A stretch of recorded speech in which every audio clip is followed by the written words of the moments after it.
Se você tem medo de deixar o seu projeto desconfortável para o seu cliente, essa live é para você. Fica aqui que hoje a gente vai falar sobre isso em detalhes. Bom dia, senhoras e senhores. Sejam todos muito bem-vindos à semana de aquecimento para o tão aguardado Light Experience, que é o evento de iluminação, meu evento de iluminação que vai ser uma verdadeira experiência em iluminação que vai acontecer na semana que vem. Durante 4 dias eu vou oferecer um curso gratuito, aprofundado, para que você mergulhe de cabeça no universo da iluminação.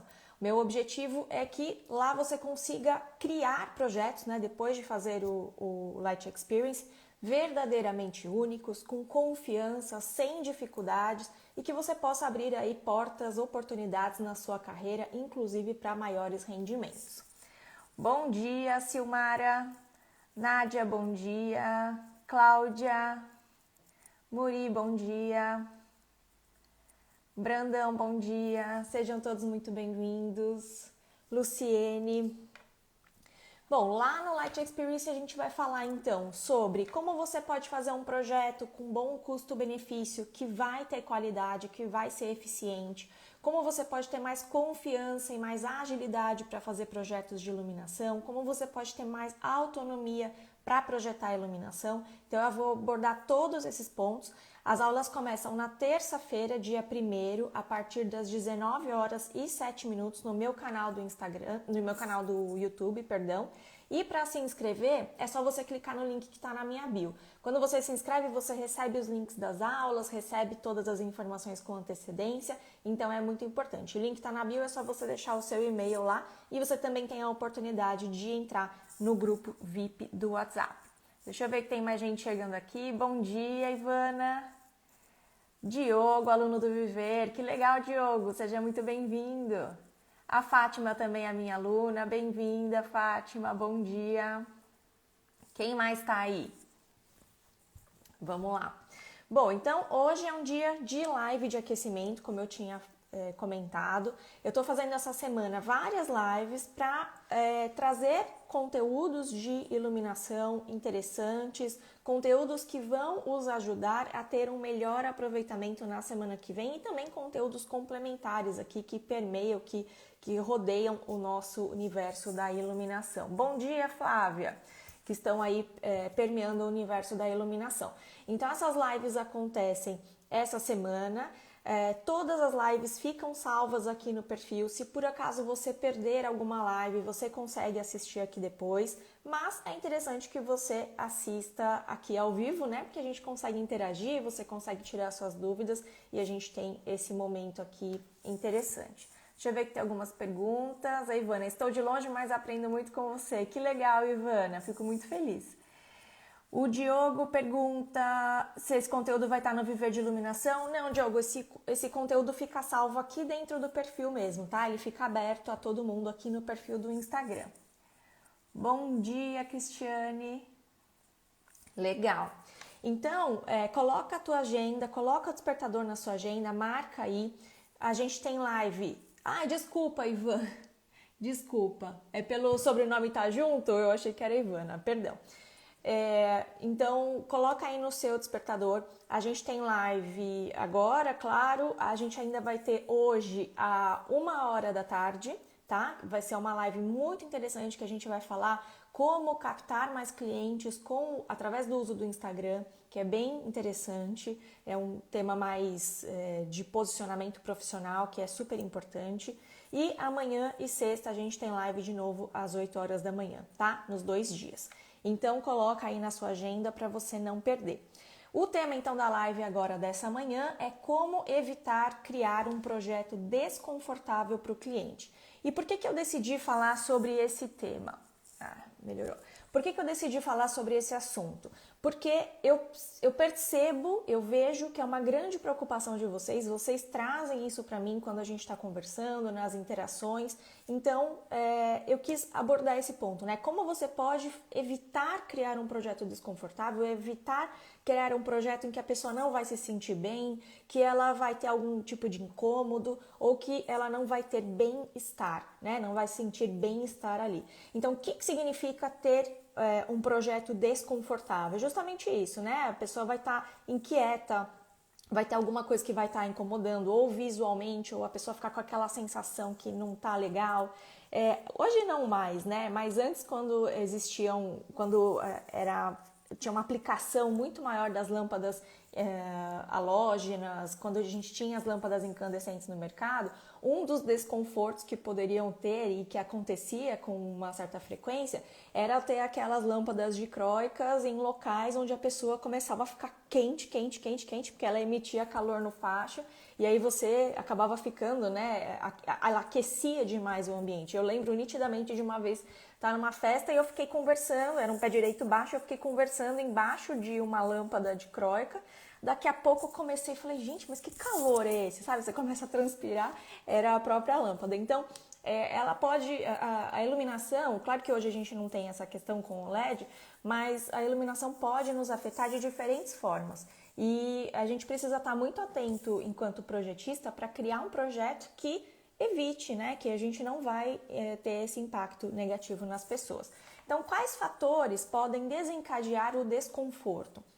Um deles, e talvez, não diria que é o principal, mas ele é muito importante, é ter a quantidade errada de luz naquele ambiente. Então, ontem, na live que a gente fez à 1h da tarde, a gente falou sobre como saber a quantidade certa de luz para os ambientes comerciais e residenciais. Se você não assistiu a live de ontem, assista, ela tá salva aqui no perfil. Então, se a gente tem uma situação de luz a menos, né, eu tenho falta de luz, a pessoa vai sentir que ela precisa ali de repente adicionar um abajur naquele ambiente para que ela possa enxergar bem, ou talvez você já tenha passado por essa situação que é bem desagradável.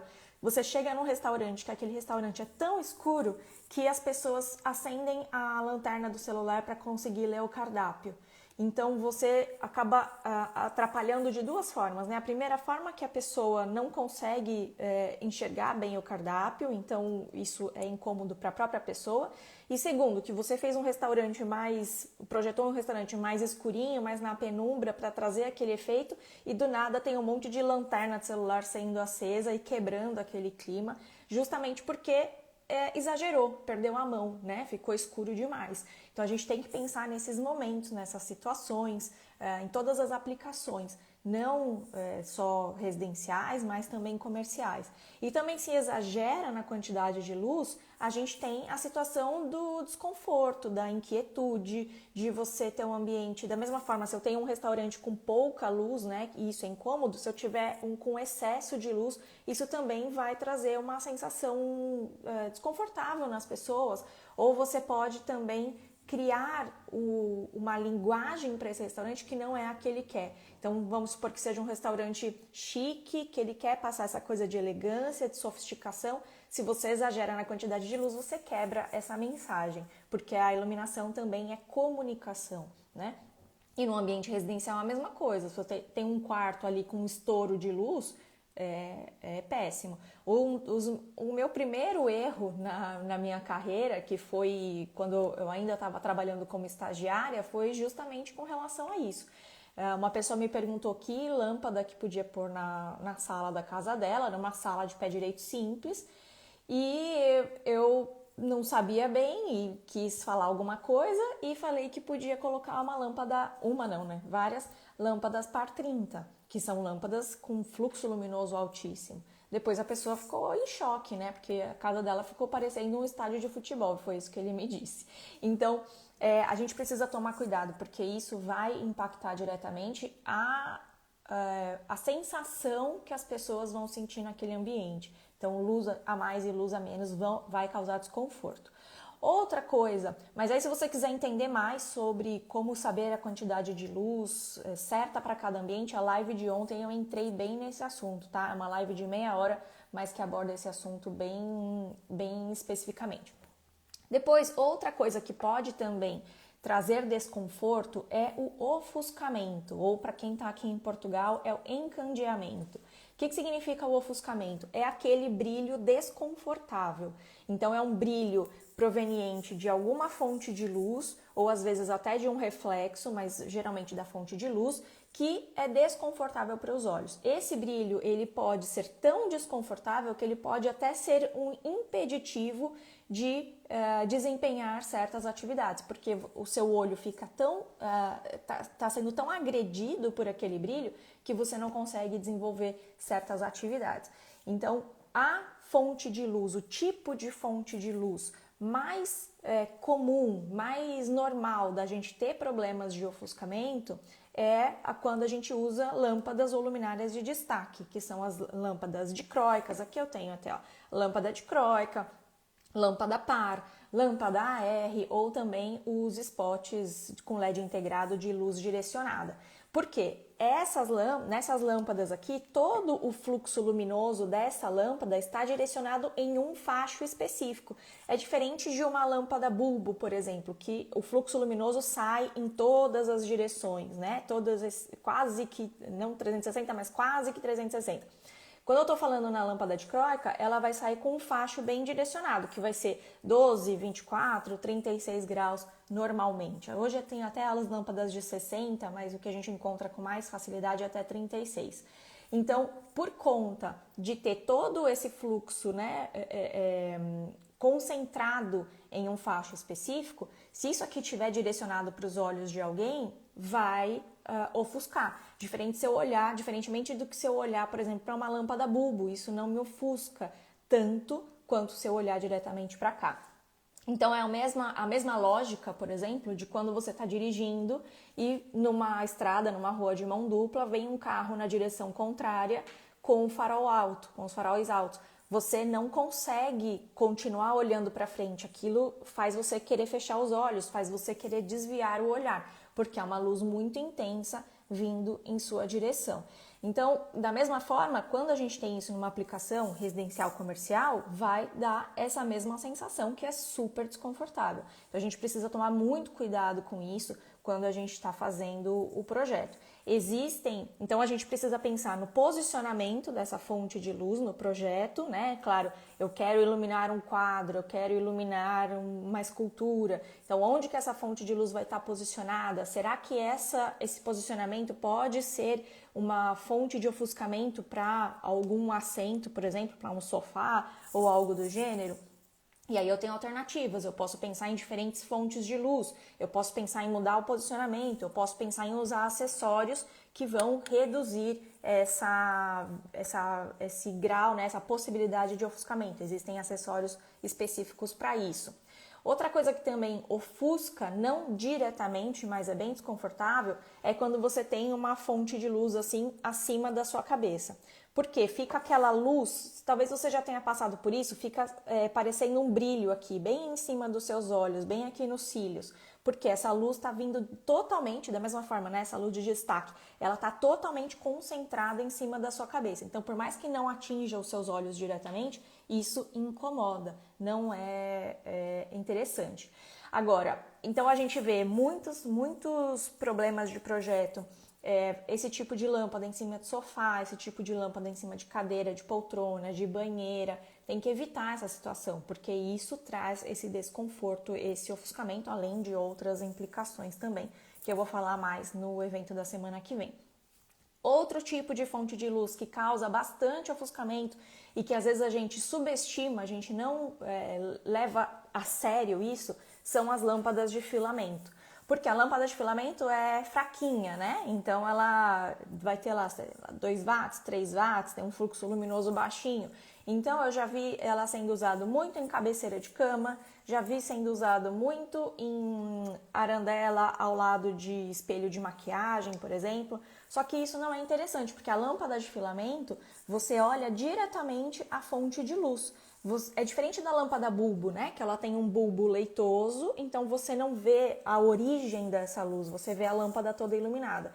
A lâmpada de filamento, você vê diretamente ali o filamentozinho, a origem da fonte de luz. E isso é ofuscante. Por mais que seja uma lâmpada de baixo fluxo luminoso, e eu vejo isso muito sendo aplicado em quartos, em hotéis. Recentemente eu fiquei num Airbnb que tinha exatamente um abajur com essa lâmpada de filamento aparente na cabeceira da cama. Acende isso à noite, é super desconfortável, porque os seus olhos estão acostumados com a escuridão, né? Quando você acende, você olha diretamente para a lâmpada de filamento, isso é agressivo aos olhos. Então, eu não estou dizendo aqui que a gente não pode usar a lâmpada, pelo contrário, ela é uma lâmpada muito bonita, muito elegante, fica muito interessante, mas precisa tomar cuidado onde vai utilizar, porque não é um produto adequado para todos os lugares, tá? Esses erros que eu estou mencionando aqui, que eu estou abordando, são erros muito comuns. Na semana que vem no Light Experience eu vou falar mais um detalhe sobre eles, vou trazer imagens, vou mostrar como fazer da forma certa. Então aqui é para te dar, né, como eu estava comentando, é para te dar esse embasamento para você chegar na semana que vem super preparado e ciente, né, de tudo aí que a gente vai abordar. Outra coisa também que é bem desconfortável e que a gente precisa tomar muito cuidado, principalmente dependendo ali do público, dos usuários daquele espaço, é quando você tem excesso de contrastes.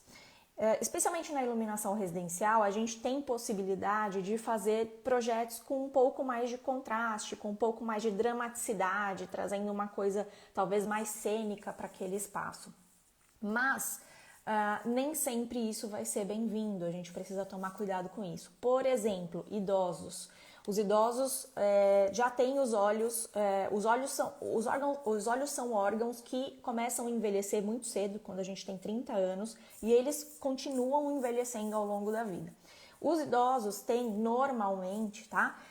Questões mais delicadas com relação à visualização. Então, tem uma dificuldade um pouco maior de perceber profundidade, de perceber, de ver ao longe. Então, todas essas questões, tem uma série ali de questões específicas com relação aos olhos, né, à saúde dos olhos, mas especialmente profundidade, você pode confundir os olhos dos idosos se você trabalha com excesso de contrastes. Então, numa escada, por exemplo, não é interessante que você trabalhe com luz e sombra. Sabe aquelas escadas que tem aquelas bolas, luz e sombra, luz e sombra?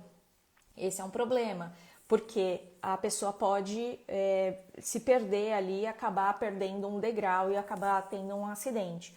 Então, tomar muito cuidado quando a gente fala em residências de idosos, locais frequentados por idosos, especialmente com essa coisa de grandes contrastes. A mesma coisa com pessoas com deficiências visuais. Essa semana mesmo uma aluna me perguntou no direct, falou: Ju, a gente está reformando a casa da minha sogra, um dos olhos ela só enxerga acho que 50%, alguma coisa assim, então a gente precisa, né, ter um nível de iluminação um pouquinho mais alto e evitar os contrastes. Sempre então é preciso entender para quem você está fazendo aquele projeto, para que esse projeto seja adequado. Se você está fazendo um projeto para um casal jovem, com pessoas jovens ali em casa, você não tem tanto problema com relação a isso.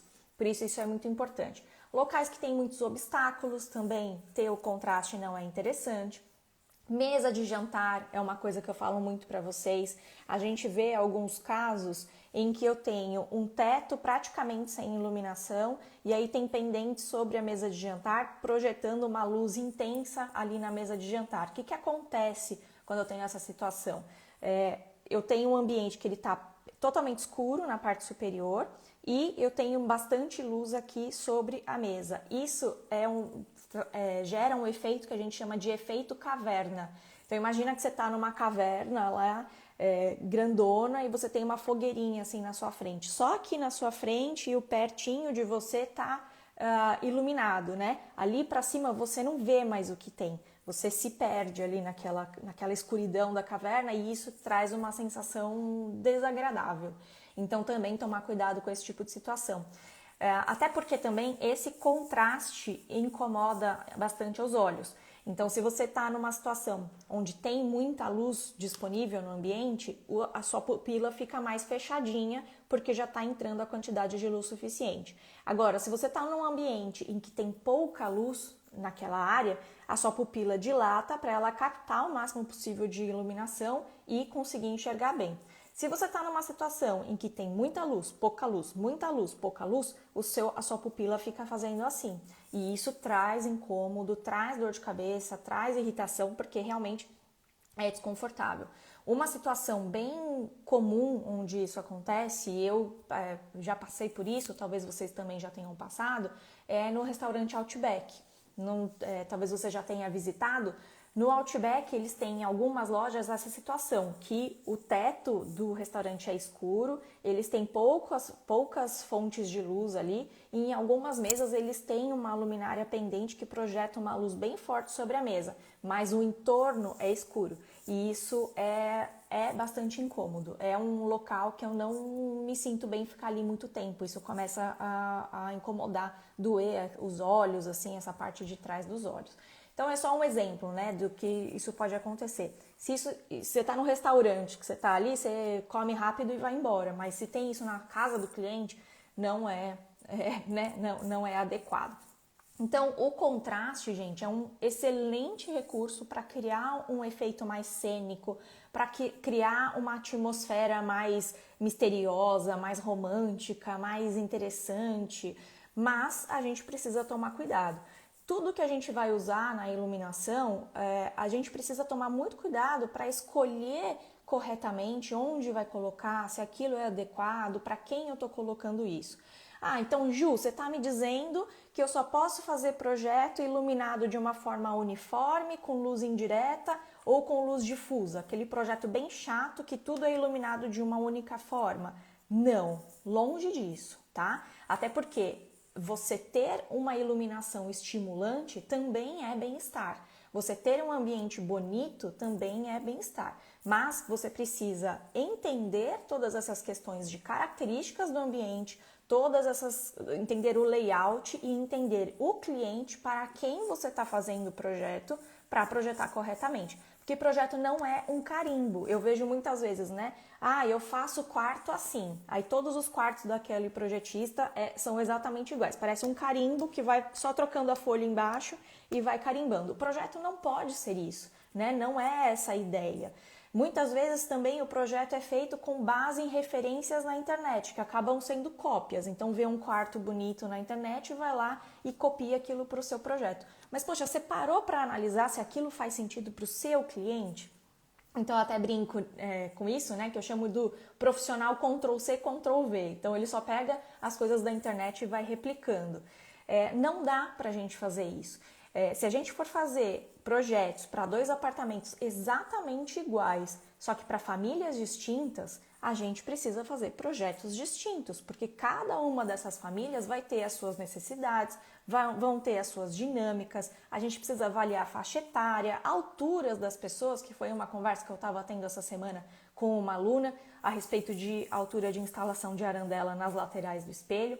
Então, entender quem são essas pessoas e mais do que isso, quais são os seus gostos, quais são as suas expectativas, quais são as suas necessidades para que esse projeto possa estar alinhado com isso. E aí sim a gente vai ter um projeto confortável, aí sim a gente vai ter um projeto em que as pessoas vão se sentir bem. É esse o segredo.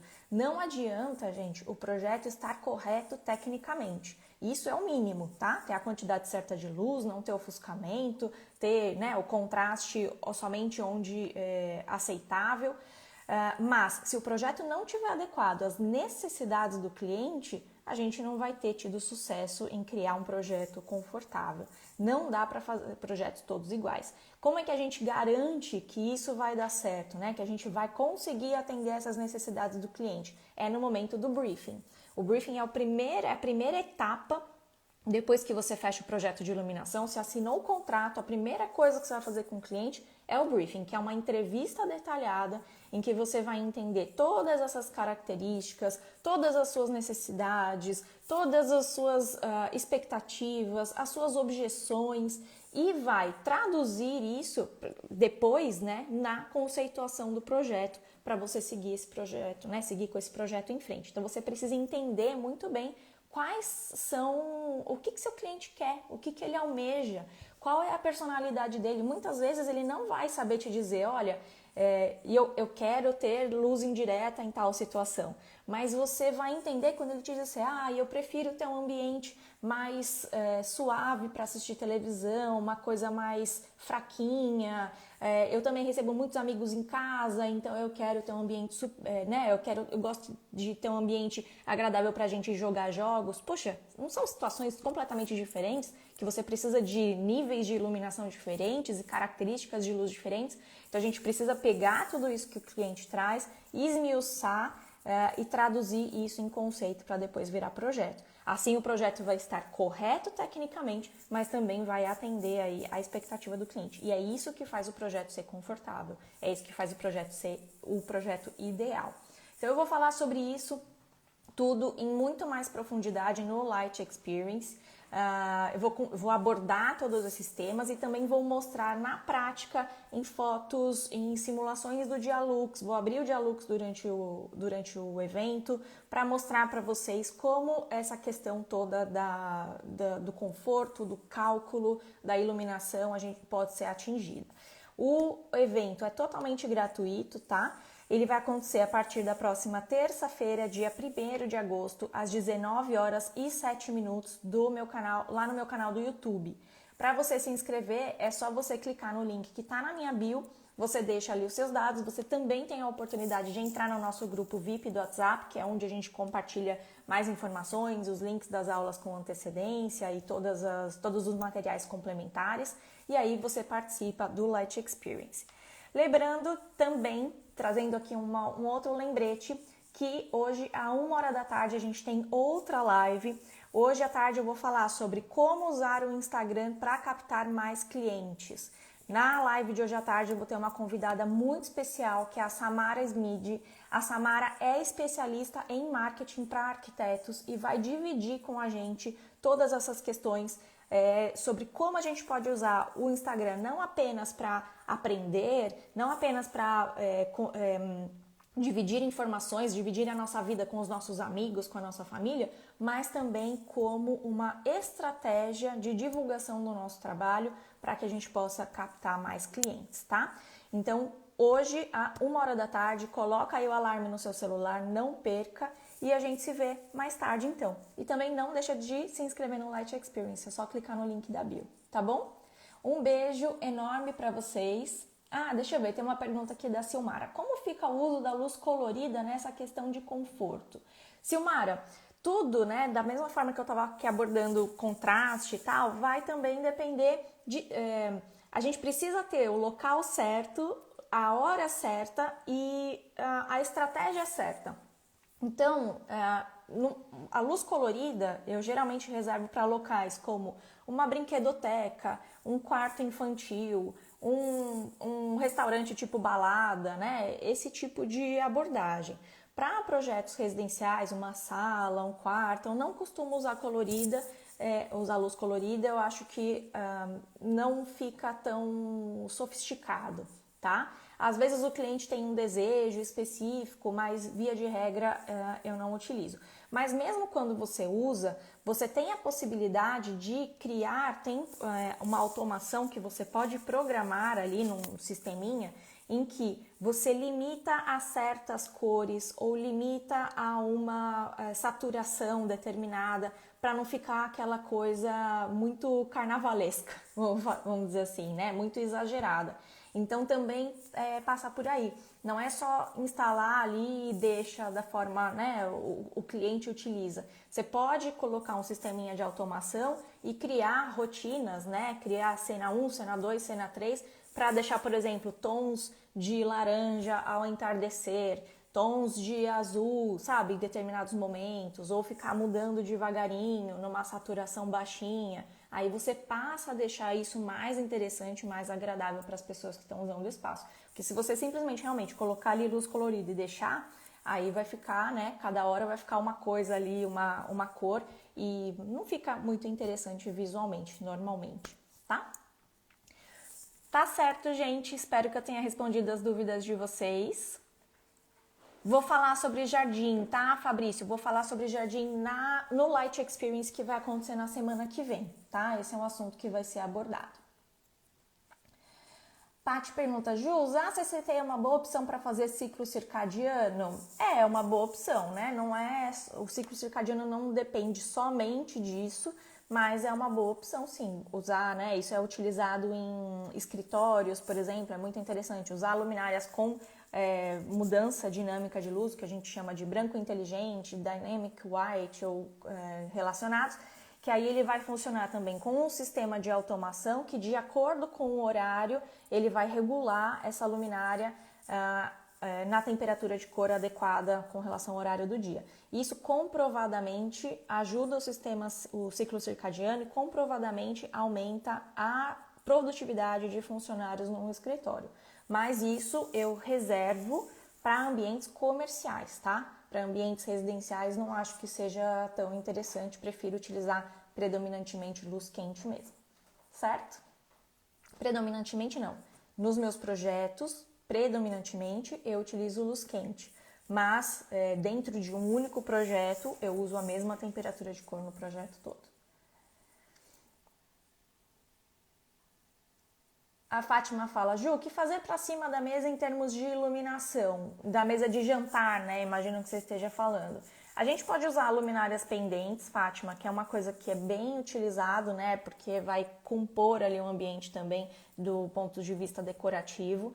Você precisa tomar cuidado. Se for utilizar aquelas luminárias que emitem luz somente para baixo, você precisa ter um ambiente iluminado de alguma forma ali, uma luz mais alta, para que justamente não dê aquele efeito caverna que a gente falou mais cedo. Senão você pode usar luminárias difusas, eu gosto muito, que são aquelas luminárias que emitem luz para todos os lados e aí elas vão iluminar inclusive o teto, que vai gerar essa sensação mais agradável. Mas também você não é obrigada, tá, a ter luminárias pendentes, você pode ter luminárias embutidas no teto, você pode ter um plafond ali em cima do teto, então não tem uma regra específica, mas que é legal, que é interessante você ter alguma coisa ali acima da mesa de jantar para marcar aquele espaço, sem dúvida e aconselho que você utilize. Gente, obrigada então pela presença de todos vocês. Lembrando que o link para se inscrever para o Light Experience está na minha bio, não deixa de se inscrever agora, porque semana que vem vai ter muito conteúdo, tá bom? Um beijo e até hoje, à 1h da tarde, a gente tem outro encontro. Tchau, tchau!